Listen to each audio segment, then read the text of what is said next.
Okay, we have Kathy Whitehead, our public health nurse supervisor in Hanover Township. So we'd like to take the floor for a minute about the value of getting help. So, wow, following Lucille. Lucille and I have worked together for a really, really long time, for probably at least 10, 15 years, maybe 20 years, like back when I was a visiting nurse.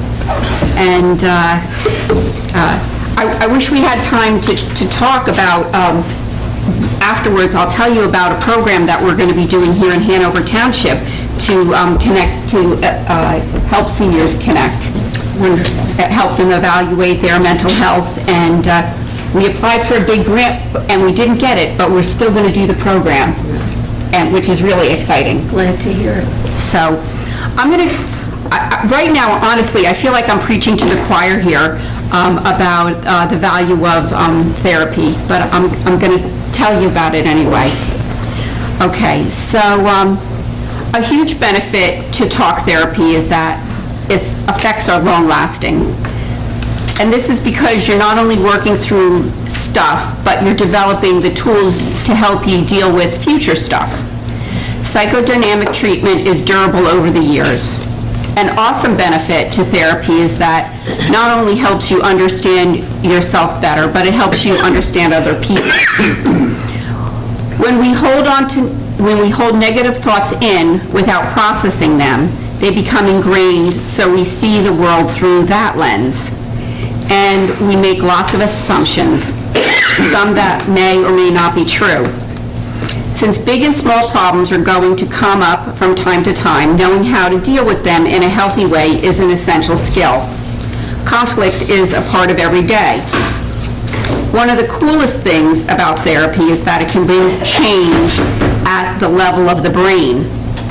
We think of medication as changing the depressed brain, but there's very compelling evidence that talk therapy does the same. The best thing about dealing with your own stuff is that if you have kids, it helps teach them a better way.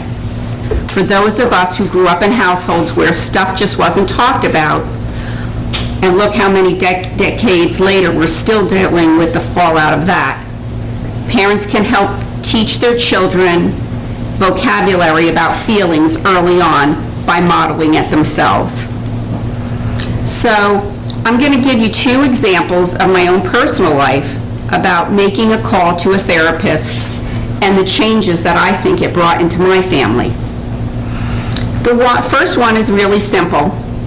My son was a good student, and we were in a really small school district. But his dad and I always felt like he had ADD, but the school district didn't agree. He had great grades, he was a good kid, but he was very disorganized. We even had him privately tested, but because they required input from the school, it never went anywhere. But when he went to high school, it was a huge high school. And by his sophomore year, his grades looked like he never even went to class. And we talked, and one day I just said, Alex, it looks like you're not even going to class. Your grades are so terrible. And I was just so out of my league. And finally he agreed to go to therapy.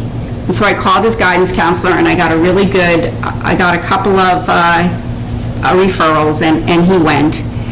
And after a couple of sessions, the therapist said, I think it would be a good idea to have him evaluated by a medical doctor. So we had him evaluated, and after 3 sessions, they diagnosed him with ADD.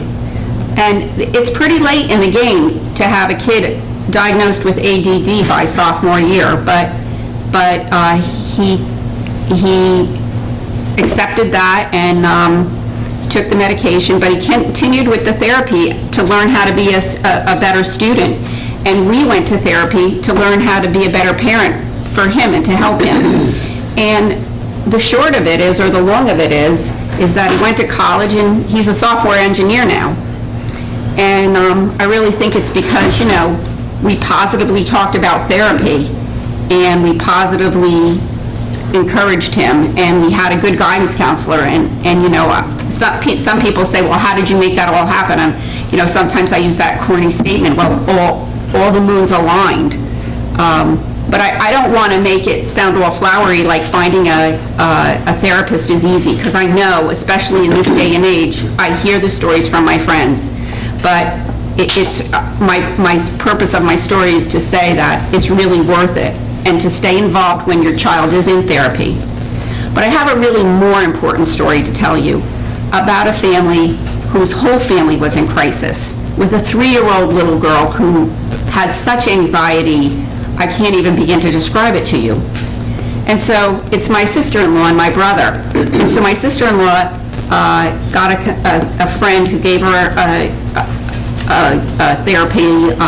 They made a therapy appointment for my niece.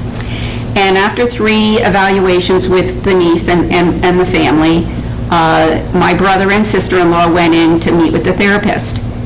And the therapist took one look at my brother and said, well, until you get your drinking under control, your family is considered to continue to be in chaos.